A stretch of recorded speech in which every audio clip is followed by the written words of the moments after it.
to legally donate his kidney to her. Lu Tu proposes to her. Ling Min asks, "Are you proposing to me?" Lu Tu says, "I want to find a good home for my kidney before I die." Ling Min has kidney failure. Lu Tu is dying, though Lu Tu says he wants to find a good home for his kidney, but really he just wants to give Ling Min hope to live. Lu Tu says, "If I give you my kidney, then I won't really be dead. You'll just be living for me." Lu Tu and Ling Min first met because that day she posted in a patient group a video looking for a husband who could donate a kidney. Ling Min says, "My name is Ling Min. I have kidney failure. If anyone in this group matches with me and is willing to donate a kidney to me, I will marry you. I'll stay with you and fight your illness together. If one day you pass away, I will receive your kidney as your wife and keep living. I'll take care of your family and parents. I know this sounds selfish, but I want to live. Please forgive my weakness and selfishness." Though she wears a mask, Lu Tu can still feel her despair. In the video she mentions she's willing to care for his parents. This touches Lu Tu's deepest fear. For years ago he was diagnosed with a brain tumor. Lu Tu spent 27 days in the ICU about death. Lu Tu has already made peace, but what truly scares him is that after he's gone, no one will care for his aging mother. Soon after she deletes the video to check if her story is true, Lu Tu adds her on WeChat. Though they're in the same patient group, you can't trust everyone online.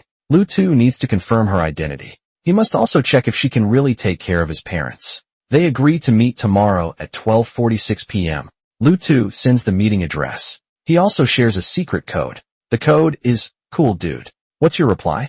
But she only replies with a question mark. Lu Tu has to pick a random phrase for her. Just say Ali. The next day at 12:46. Lu Tu arrives at the restaurant right on time. Lu Tu checks each person with the secret phrase, "Cool dude. What's that? Are you crazy?" Then a girl waves at Lu Tu to come over. "Cool dude. Yes, it's me." "Wrong, Ollie." Only when she says the correct phrase. Lu Tu confirms she's the girl from the video.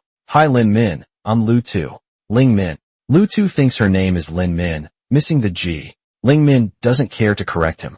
Lu Tu shows her a 50% off coupon and tells her to order anything. But Ling Min says she can't eat anything. All her food must be carefully measured. She tells Lu Tu she regrets posting that video. She says, "Yesterday's video. I accidentally sent it to the group. I deleted it right away. I don't know how you saw it." He says my internet is bad. He says my internet is slow, so I usually download videos first before watching. Even if you delete it, I can still watch it. She says, "Sorry, no matter how you saw it, just pretend you never saw it." "Okay." He asks, "Is this fake?" She says no, it's real. But it's not realistic or right. I changed my mind hearing her say she regrets it. Lu Tu gets so upset he faints. But soon he wakes up again, scaring Ling Min. He says, "Sorry, when my brain pressure rises I suddenly pass out. Ever had general anesthesia? It feels like that." Then Lu Tu notices two people staring at them. A thought crosses his mind. Is she selling organs? Those two might be her partners. The more he thinks, the stranger it seems. A young, pretty girl suddenly posts a marriage ad in a patient group, asking for a kidney donation and promising marriage. Looking back now it's really suspicious. Lu Tu asks, "Is he calling someone on the phone? Can he hear what we're saying?" Lu Tu pulls off her badge and asks, "Is this a listening device?" Just then, several men in black walk in.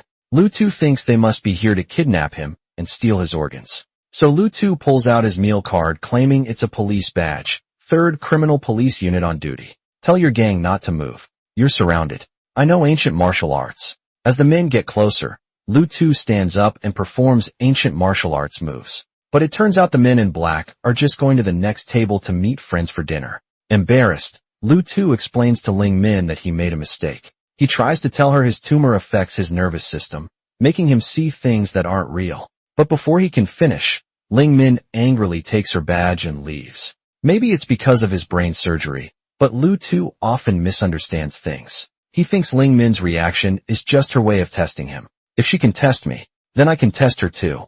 If she really wants Luta's kidney, she must pass his test. She needs to meet his conditions, and clearly she passes today's test. Congrats, you passed the first round. But Ling Min suddenly deletes Lu Tu's WeChat. The next day, Lu Tu finds her hospital from her medical records in her video. He arrives just as she's getting dialysis, but when it ends she angrily walks over. Ling Min says, "How did you find me?" Lu Tu says, "Your records showed this hospital. I just came to check things out."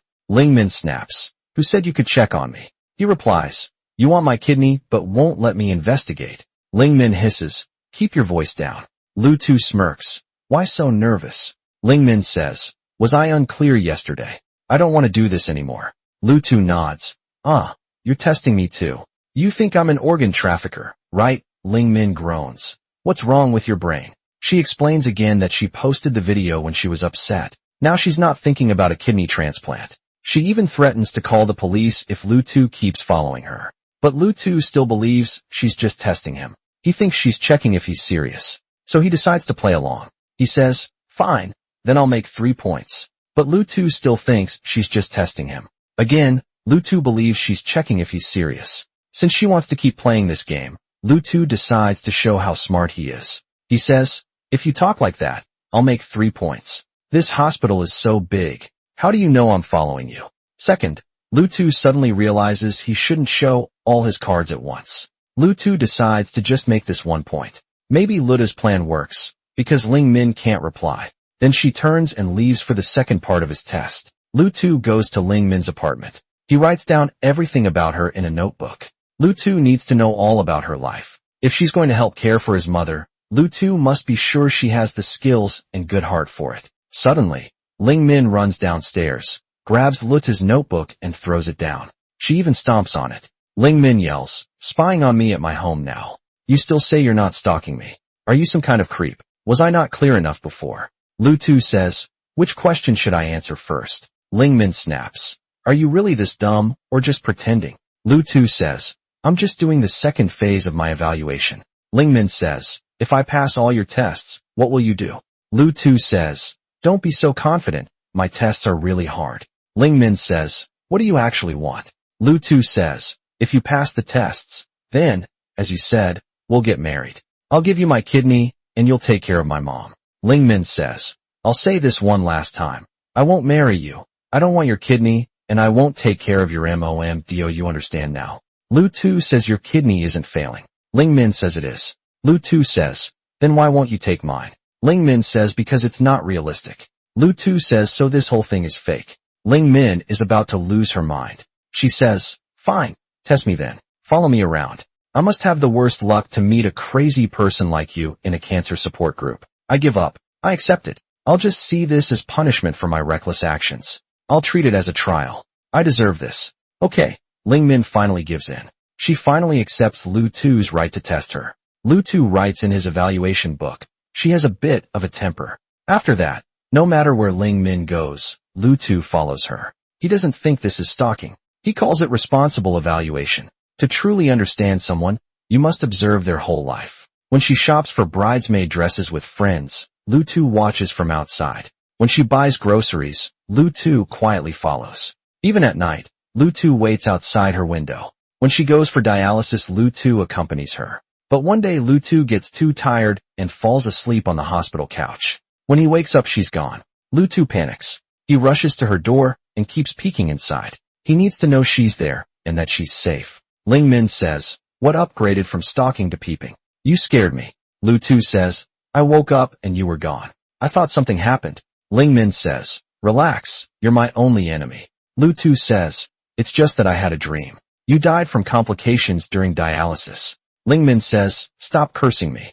Lu Tu says, glad you're okay. I'm leaving. Ling Min says, what's this? Lu Tu says, your evaluation report. Ling Min says, what's this? Passive skill nonsense. Lu Tu says, couldn't think of a sixth item. Just filler. I'm going now. This is the evaluation report Lu Tu made for her. He writes that while she's quick-tempered, she has a good heart. She should be able to take care of mom. I can trust her with mom. The next day, Lu Tu suddenly sees Ling Min storming toward a real estate agency. She sprays unethical on their door. Then she angrily tells everyone what happened. Her landlord is selling the apartment she lives in. The agency says she keeps too much medicine around. They're afraid it'll scare off potential buyers. So they demand she hides all her medicine. Seeing her clenched fists and hearing her shaky voice, Lu Tu feels how desperate she is. Agent says, Miss, let's talk inside. Ling Min says, don't touch me. I'll say it here. I don't want to make a scene like this, but you're treating me terribly. It's not like I chose to be sick. The agent says, we understand. We totally understand. I promise you, As the manager of this agency, we'll find you a better neighborhood. Ling Min says, I want to stay here. This place is within 5 kilometers of all 3 hospitals. I'm on the waiting list. For if any kidney becomes available, I can get there fast. If I get life-threatening complications like brain swelling, heart failure, or a brain bleed, an ambulance can reach me before it's too late. To you, this is just an old-school district apartment, just a business deal. When a client wants to rent, you trick them into signing. When you want to sell, you kick them out. But for her it's different. This is her lifeline. She's sick. She doesn't need a nicer neighborhood. She just wants to live. She needs to live. Looking at Ling Min, Lu Tu sees himself. They're both unwanted people in this world, both fighting with everything just to survive, yet still judged and pushed away. Finally, the agent agrees to help Ling Min find another place in the same neighborhood. They won't force her to move until then. Ling Min slowly calms down. Seeing her leave, Lu Tu instinctively follows her again. Ling Min says, Can you stop sticking to me like a piece of sticky snot? You're annoying. But Ling Min suddenly stops. Then she turns around. Ling Min asks, Do you have any food? I feel a bit dizzy from low blood sugar. Lu Tu immediately gives her half of the rice cake he's holding. Worried it's not enough, Lu Tu runs to buy a big bag of sweets. Ling Min says, Thank you. Lu Tu thinks she's reading thank you from an on-winning bottle cap. Lu Tu comforts her. It's normal. I've never won anything from drinks in my life. Ling Min says, I mean thank you. I can only drink this much. Don't waste the rest. As you can see, my life is really hard. Can you please leave me alone? To prove he's not being unreasonable, Lu Tu shows his medical records. He tells her he has a brain tumor, grade 4 glioblastoma. He had brain surgery 4 years ago. Doctors removed part of his brain to save his life. Lu Tu also tells her they have the same blood type, and he shares 4 matching points with Ling Min. Lu Tu is checked. Only 4 matching points are needed for the surgery. Waiting for 5 or 6 points is very hard. Luta's illness came back a month ago. He probably doesn't have much time left. The doctor says this disease is like that. It can't be cured. It just keeps coming back. If Ling Min can help take care of his mother, Lu Tu will give her his kidney after he dies. She says, No wonder you're so thoughtless. Lu Tu thinks she doesn't believe he's sick, so he follows her and shows the scar on his head. Lu Tu also tells her his father also died from this disease. She really wants to get rid of Lu Tu and says, I know this might have wasted your time. It's all my fault. I sincerely apologize to you. I'm sorry, he says. So an apology is enough. She says, What else? What more do you want? He says, Want to meet my mom. Lu Tu thinks if she really plans to take care of his mother after he dies, she should first know his family. But Ling Min doesn't want this deal anymore. She takes Lu Tu to a police station and tells the officer that Lu Tu is following her. This creep follows me every day. He's been stalking me for days. He's been following me for many days. He even wrote down all my movements. Lu Tu says, Don't listen to her nonsense. Officer, I'm not a creep. She posted a video in our cancer support group asking for a kidney donor. I downloaded that video. The officer asks, Asking for what? A kidney? You know kidneys. I think she might be a scammer from some organ-selling gang. So I followed her for a few days just to check if she's suspicious. Ling Min says, That's not true.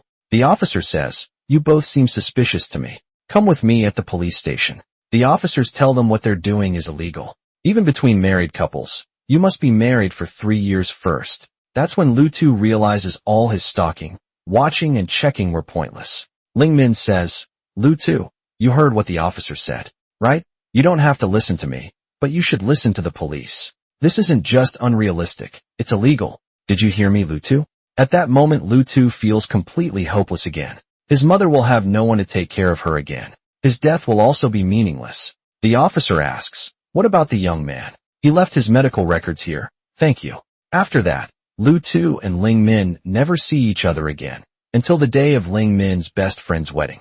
Lu Tu happens to be there as a part-time photographer for the wedding company. He shows up at the scene. When Ling Min sees Lu Tu, she thinks he's there to follow her again. She says, You still won't give up, will you?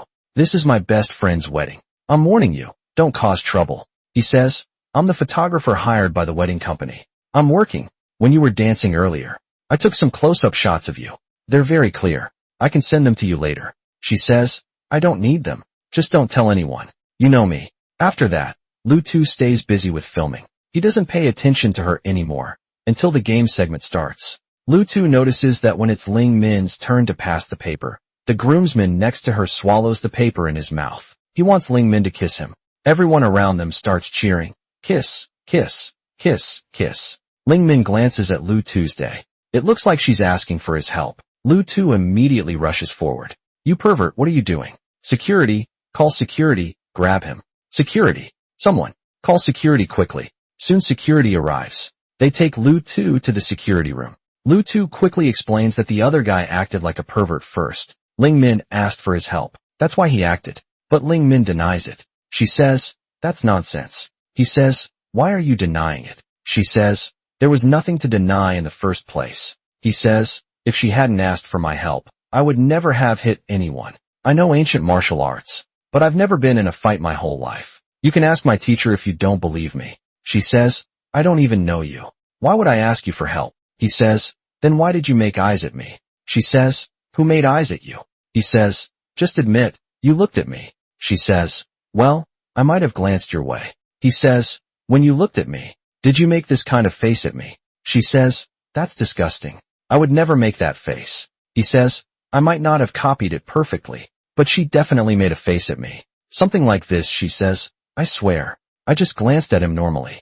In his hurry, Lu Tu tries to pull Ling Min to check the security footage, but accidentally presses on her vascular fistula. She immediately crouches down in pain. Her face turns pale. Seeing her in pain, he feels terrible. The fistula can't handle pressure. The doctor says, it's probably an acute clot from the pressure. The fistula is blocked now. Hold my hand. Try to bear it. I'll see if I can unblock it. Because of Lu Tu's carelessness, Ling Min's dialysis fistula gets blocked. Nothing can unclog it. Her painful cries cut through Luta's heart like a knife. Lu Tu wishes he could take all her pain away. In the end, Ling Min has to suffer again. She gets a new fistula made. After the surgery, Lu Tu stands by Ling Min's bed, unsure what to do. He wants to say sorry, but the words get stuck in his throat. Just then the agent calls him. The movers have arrived. Turns out the agent found Ling Min a new place recently, but she just had surgery. So Lu Tu volunteers to help. He sees it as making up for his mistakes in one day. Lu Tu not only moves her things, but also sets up her room first. He even checks dietary rules for kidney disease patients and cooks her a meal at dinner. Lu Tu tells Ling Min, this place is good feng shui. The last one was bad. There was a bird nest across from it. Ling Min asks, what does that mean? Lu Tu says, you asked the right person. Since the 1980s, all birds in the world have eyes like cameras. They record everything we say and do. Imagine being watched like that every single day. It feels like my soul is being drained. How can this be good luck? Ling Min asks, are you serious? Lu Tu says, of course. I even raised a sparrow to study this. Lu Tu knows Ling Min doesn't really believe him, so he tells her something else. He recently joined an alien contact group. He even sends Morse code messages to space regularly. Hearing this, Ling Min suddenly bursts out laughing. Lu Tu starts laughing too, but as they laugh he remembers he's the one who hurt her. Lu Tu suddenly starts crying. Lu Tu says, I'm sorry, Ling Min. I've caused you so much pain. Lu Tu asks, does your arm still hurt? Maybe because he's too emotional. Lu Tu's blood pressure spikes. He faints again, but wakes up quickly. Lu Tu remembers Ling Min's wound isn't fully healed yet. She needs someone to care for her. Her parents aren't home, so Lu Tu offers to stay. He'll help with her daily needs. But she refuses immediately. She says it's not proper for them to be alone together. But Lu Tu still worries about leaving her alone. He says, if she won't agree, Lu Tu says he'll have to call her father. He saw her dad's phone number on a delivery package. Is your father Lin Tianxiu? Ling Min says, now you suddenly become smart. He says, anyway, you can't live alone anymore. I'm calling your dad now.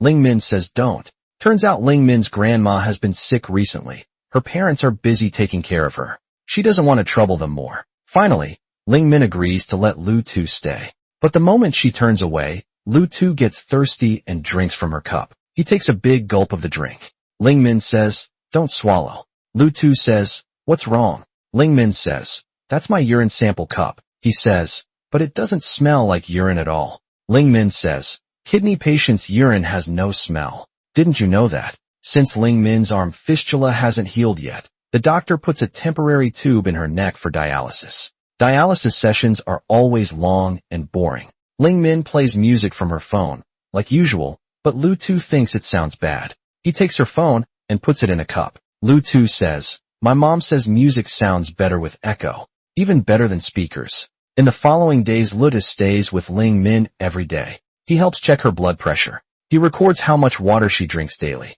These simple things are very important for her. Changes in blood pressure can show changes in her health condition. The amount of water she drinks affects her life. Too much water puts pressure on her heart. Too little water affects her body's metabolism. So Luta carefully notes down every sip she takes. They also pack things for moving house together. They clean the house until it's spotless. When Ling Min says she can't walk anymore, Lutu immediately crouches down. He lets her climb onto his back. Though Lutu is also weak at that moment, he feels full of strength. During every dialysis session, Ling Min often feels sleepy.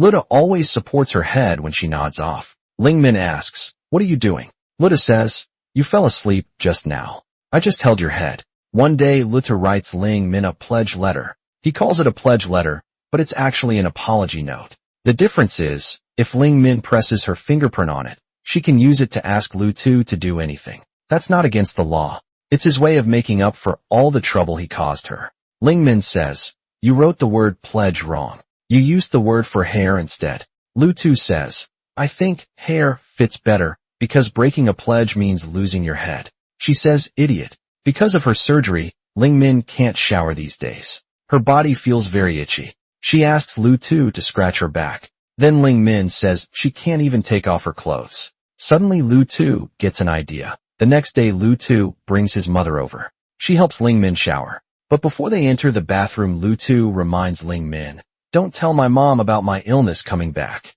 He says, "Oh right, mom doesn't know I relapsed. Don't tell her." Today Lutu gets a message from the alien group leader. It's the day to contact the aliens. Lutu quickly calls Ling Min. He asks her to wait downstairs with a walkie-talkie. Then Lutu carries the receiver to the rooftop. Lutu says, "Is the router working?" Ling Min says, "No signal." Lutu says, "How about now?" Ling Min says, "A red light just started blinking." Lutu says, "That's good enough. I'm ready to start sending the code. If the signal reaches Earth, the speaker will make a sound. You must listen carefully." Ling Min asks Lutu, "There are 8 billion people on Earth. Has anyone really been taken by aliens?"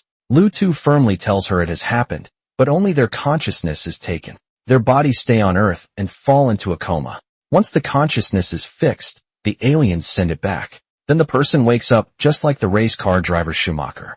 This theory was told to Lutu by the admin of an alien group. Shortly after the admin moved to a new home, his wife and child got leukemia.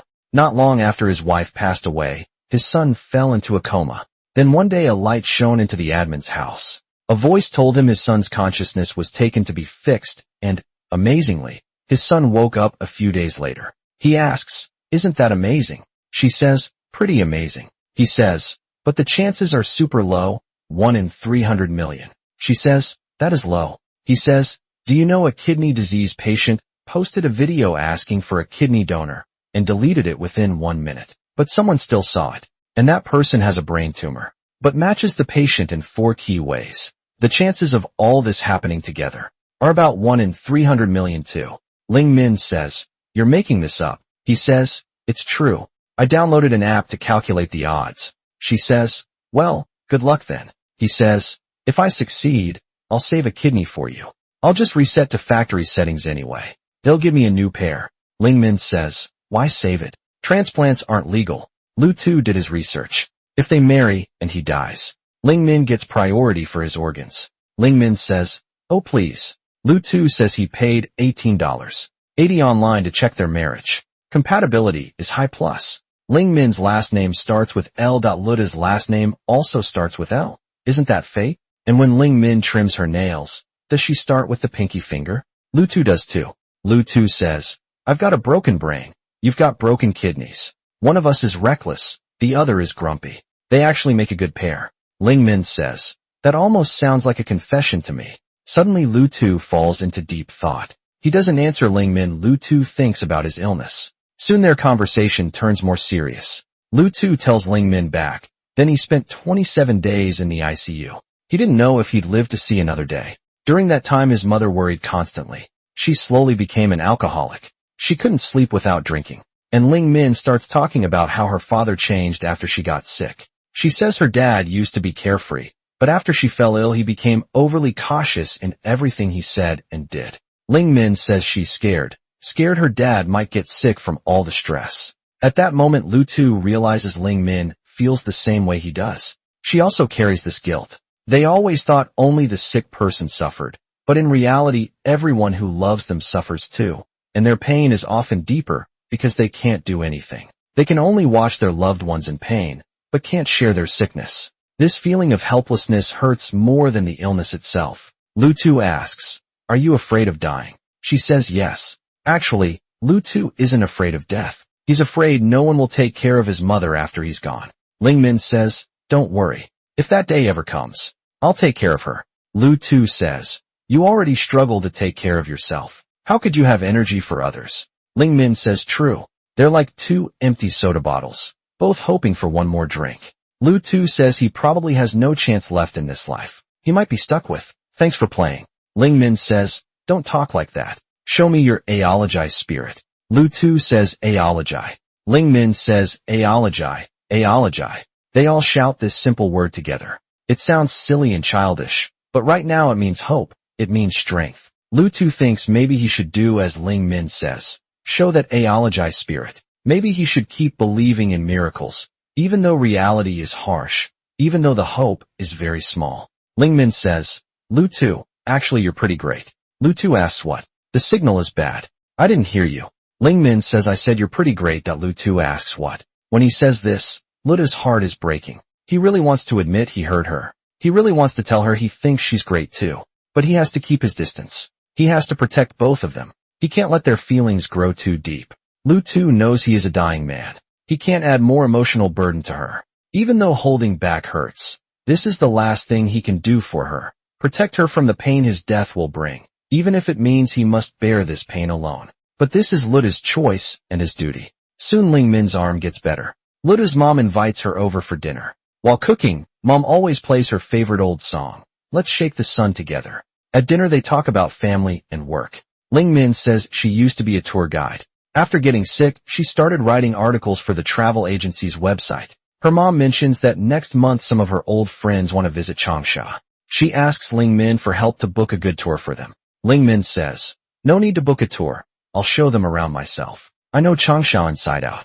Luta's mom says, "Oh, that's great. But are you healthy enough for this?" Ling Min replies, "No problem. I'll do a dialysis session first. I promise to take good care of them." Wonderful. Just then Ling Min's phone rings. It's the hospital. They say a matching kidney is available. They tell her to come register right away. Lu Tu freezes in shock. His mom quickly reminds him to take Ling Min to the hospital. But the rain is pouring so hard that the roads are completely jammed. They can't even find a taxi. In a hurry, Lu Tu grabs his bike. Ling Min sits behind him holding an umbrella. They rush straight to the hospital. Finally, they squeeze onto the subway, but both of them are soaked from the rain. Ling Min kindly uses a tissue to wipe the rain off Luta's face. Lu Tu says, "I can do it myself." Seeing Lu Tu shiver, Ling Min tries to warm his hands with hers. Ling Min says, "Let me warm them for you." Lu Tu says, "No need. You might have surgery soon. Don't catch a cold." Actually, Lu Tu keeps reminding himself to keep his distance from Ling Min. He can't let her grow too attached to him, especially now that she's about to start a new life. If the surgery succeeds, she'll have a fresh start. She should forget about Lu Tu, the patient, and begin a healthy life. When they finally reach the hospital, Ling Min successfully checks in. Then the doctor gets a call. The donor's family has objections about the organ donation. They're told to wait for updates. Just moments ago they were hopeful. Now they face uncertainty. Their hearts sink instantly as they step outside. A father and son rush in. Lu Tu thinks they're taking the kidney. Ling Min says, "Don't look." Usually donating both kidneys. One kidney can help two patients. Ling Min thinks he's another matching patient. They're transplant friends, not competitors, don't worry. After this they wait outside the hospital for a long time. The father and son are waiting too. They're all waiting for the same news. They're all praying for the same miracle, but in the end they only get disappointment. Tears instantly roll down Ling Min's face. The son from the other family loses all hope. The son says, "What's the point of trying so hard? I can't wait anymore. I'm tired. Just leave me alone, please. I'm begging you, okay? I want to go home. I'll never get that kidney. I'm tired of waiting. I can't do this anymore." Hearing these words, It feels like he speaks for all the patients. This exhaustion, this hopelessness, Ling Min understands it too well. Sometimes waiting is worse than dying. Patients suffer physical pain and mental torture too.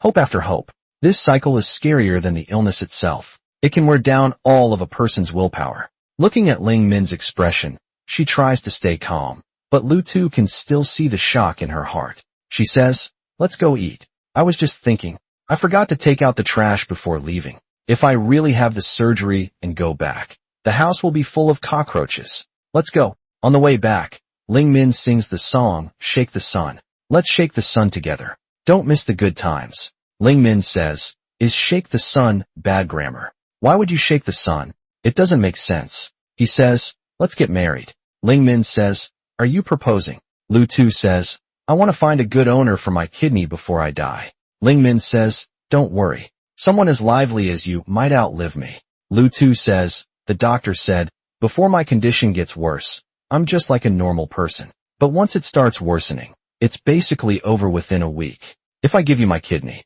then it's like I never died. It's just you living for me." Even though Lu Tu says he just wants to find a good owner for his kidney. Right now, Lu Tu only wants to give Ling Min hope to live about the shaking the sun idea. Lu Tu tells Ling Min, the sun rises in the east and sets in the west. Every day it gets sleepy, it gets tired. That's why we have cloudy and rainy days. At those times we can use our minds to wake it up. Later, Lu Tu shared this method with the whole class. Every Friday, the class would shake the sun with their minds. Because Friday was gym class and rain would turn it into study hall. Ling Min says, "Don't tell me it worked." He says, "It totally worked." After that, every Friday was sunny. Maybe it was just luck, maybe it was their minds, but what mattered was they believed. They had hope. They made a miracle with their minds. He says, "Ling Min, don't give up. As long as your mind stays strong, the sun will wake up one day."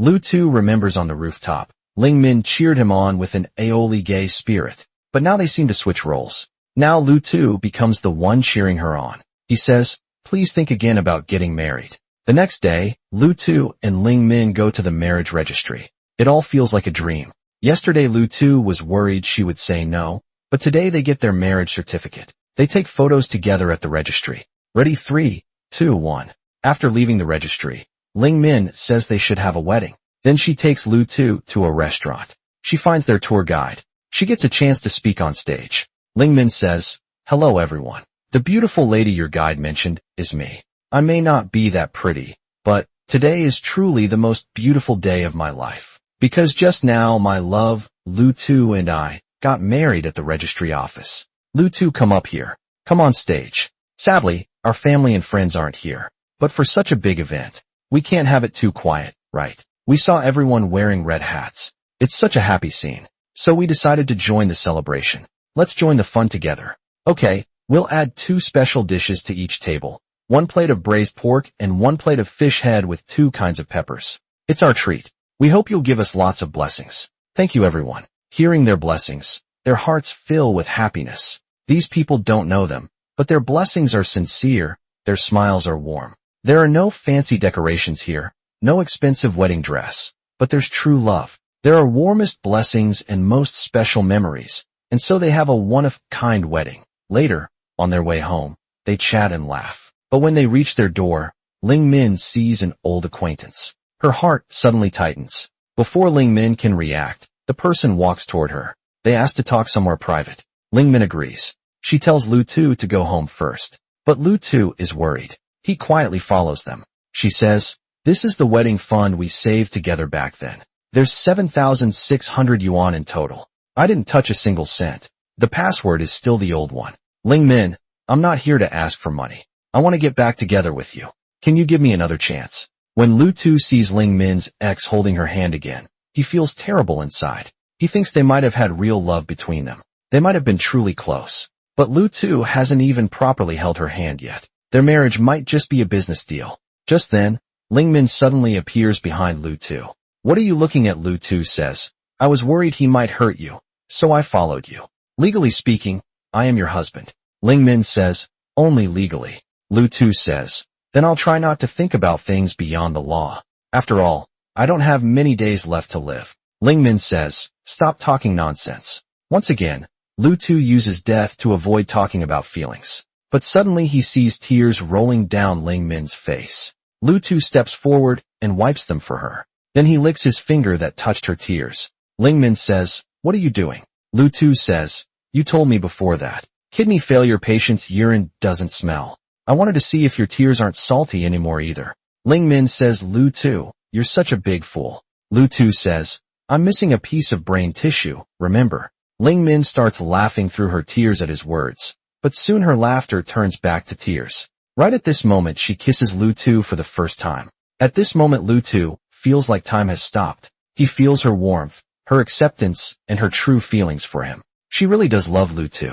Their relationship isn't just legal paperwork. Lu Tu truly matters to her. Days later, Lu Tu's mother's friends arrive as planned. Ling Min acts as their guide, showing them around the city streets. They visit Changsha's famous landmarks during these days. They're all extremely happy. It's as if all their past suffering was leading to this beautiful moment. But during dinner that night, Lu Tu suddenly feels unwell that a familiar nausea washes over him. He rushes to the restroom. Ling Min notices something's wrong and follows him. Ling Min says, "Lu Tu, you're throwing up." Lu Tu says, "It's nothing. Maybe I ate too much stinky tofu earlier. You should go home first. Don't make my mom worry." The next day, when Lu Tu gets home, Ling Min throws his medical records on the table. She says she already talked to his doctor. She knows his illness can be treated. She knows Lu Tu lied to her. She asks why he wants to stop treatment. But Lu Tu says he really doesn't want to continue. He doesn't want to waste his mom's retirement money. He's also scared of going back to the ICU. Ling Min says, "Don't be afraid, Lu Tu. I'm here with you. Just don't give up. No matter how hard it is, we'll get through it." Lu Tu says, "But if I get better, what about you?" She says, "Are you giving up treatment because you want to donate a kidney to me?" Lu Tu says, "After my last surgery, I stayed in ICU for 27 days. I couldn't tell day from night. I couldn't eat, drink, or move. It was worse than death. That's when I promised myself, if it comes back, I won't treat it again." Lu Tu doesn't want to go through that again. She says, "But you're married now. You can't just think about yourself." He says, "But we got married, so I could give you my kidney, right?" She says, "Is this how you understand marriage? Besides these two kidneys?" Lu Tu really doesn't know what else Ling Min could possibly want from him. She says, "So this is how you think of me? Then let's divorce. From now on we go our separate ways." He says, "That's not what I meant." She says, "Divorce, we must divorce." Just then Ling Min's parents suddenly return. They know about Lu Tu and Ling Min's marriage. They also know Lu Tu wants to donate his kidney to Ling Min's son. "Do you really want to give your kidney to Min?" She says, "Dad, can you focus on what's important? This isn't about kidneys right now. It's about him needing surgery." Lu Tu says, "Uncle, I originally wanted to use my kidney to secure care for my mother. But after spending time with Ling Min, I feel like I've changed. Every time I see her exhausted from dialysis, I just want to die immediately, so I can give her my kidney sooner." She says, "So, to make my life easier, you'd rather not live, is that it?" He says, "With my illness, there's no hope for recovery anyway." She says, "Your recovery is for doctors to decide. Don't blame me for you giving up treatment." He says, "I want to save my one more chance for you." She says, "Thank you, but I don't need it." Ling Min still feels the same way. She would rather do dialysis for life. She would rather never get a kidney transplant. She doesn't want Lu Tu to sacrifice himself. She just wants both of them to stay alive. After Lu Tu leaves, Ling Min's father runs after him. He thanks Lu Tu for offering to donate his kidney to Ling Min. Ling Min's father says, "Ever since Ling Min got sick, I donate blood every time I see a blood drive. I worry that one day Ling Min might need a blood transfusion. At least she'll have priority as a direct family member. But I'm not a match for her. This is all I can do as her father." Maybe all parents are the same. They give so much for their children. In the next few days they don't see each other. Lu Tu sends Ling Min videos he secretly recorded before. Lu Tu knows this crybaby will burst into tears when she sees those memories. That day Lu Tu can't help but go to Ling Min's building.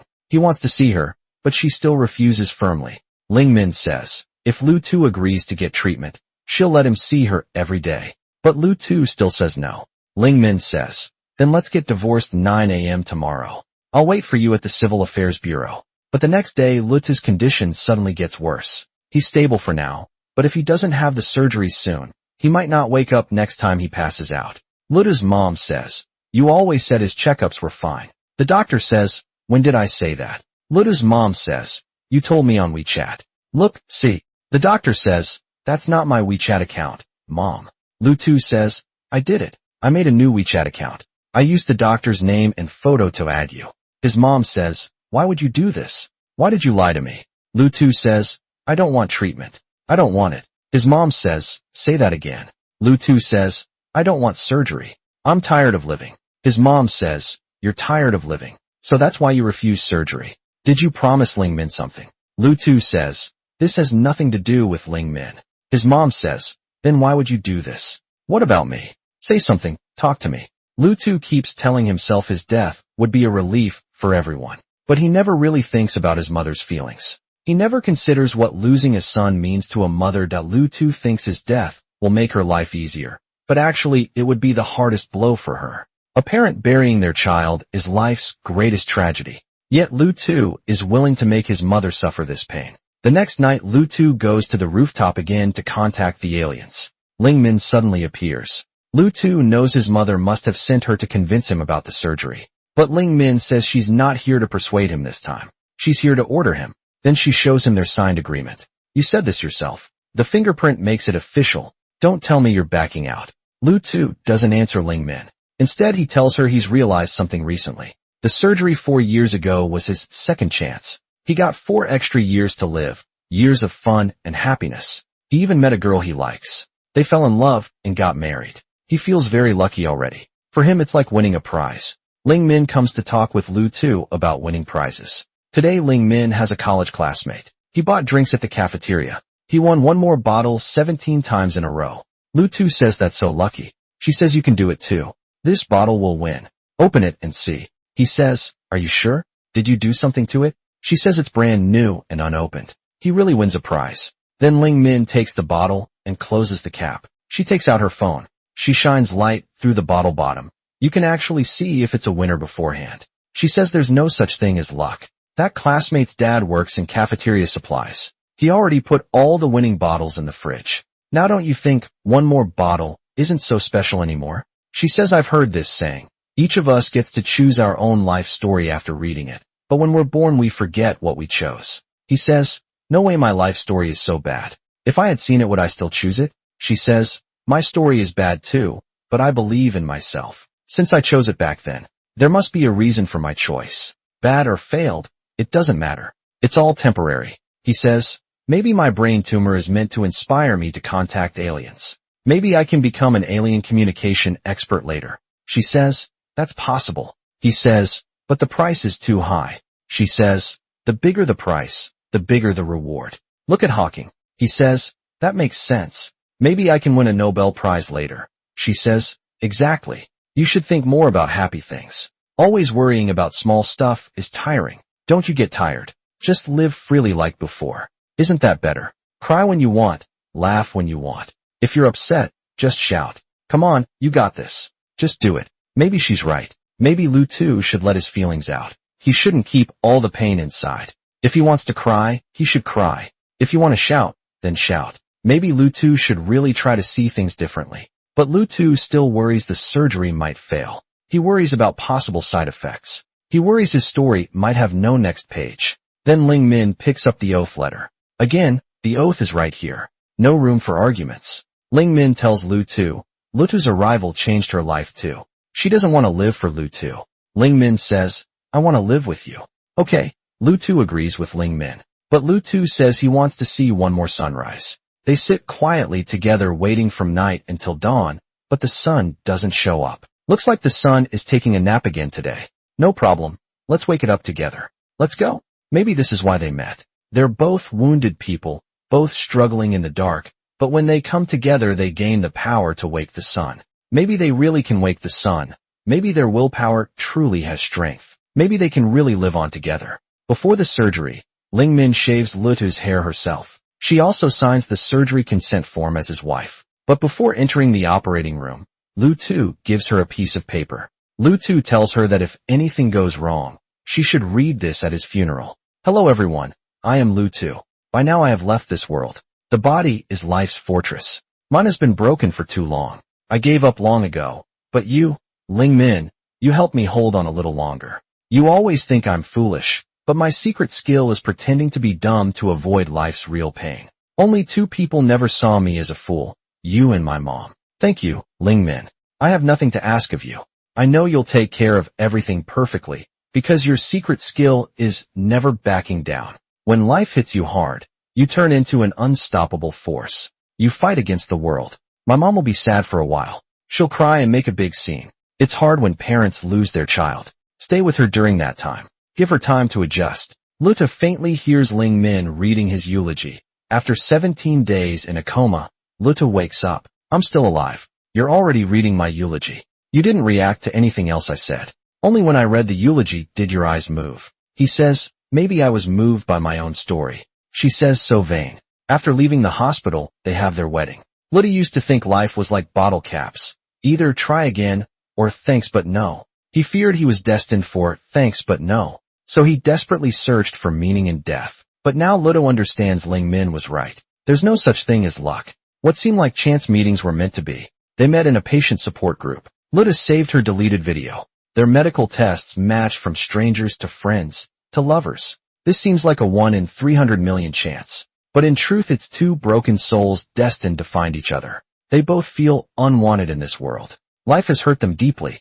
They've struggled alone in the dark. But when they come together they gain the strength to wake the sun. Lu Tu stops asking, why me? Because now he knows the answer. Maybe his brain tumor wasn't a punishment, but a way to meet Ling Min. Maybe Ling Min's kidney disease wasn't meant to torture her, but to bring her to Lu Tu. Their suffering wasn't wasted. It all led to this moment of meeting at their wedding. Ling Min doesn't hide the needle marks from dialysis. Lu Tu proudly shows his freshly operated head. Two broken bodies come together to make one whole home. This isn't imperfect. This is brave. They dare to show their scars to the world, because those scars prove they found each other. They prove their love. Maybe Luta's surgery will succeed. Maybe Ling Min will get a kidney transplant. Maybe they'll both get another chance. But even if they don't, they've already won the prize. They've won each other. They've won this hard-earned love. They've won the courage to face tomorrow together. They're no longer two empty bottles waiting for someone to label them, try again, or thank you for your purchase. They're now two complete people, using their will to wake the sun, using their love to light up the dark, using their story to tell the world. Life's meaning isn't about length, but about depth. Love's meaning isn't about perfection, but about being real. Miracles aren't about waiting, but about making them happen. The sun might take naps sometimes, but when they shout, let's go together, it always wakes up again. This is their story. One without a brain, one always unhappy, both finding their own happiness. Though their bodies aren't perfect, their love is complete.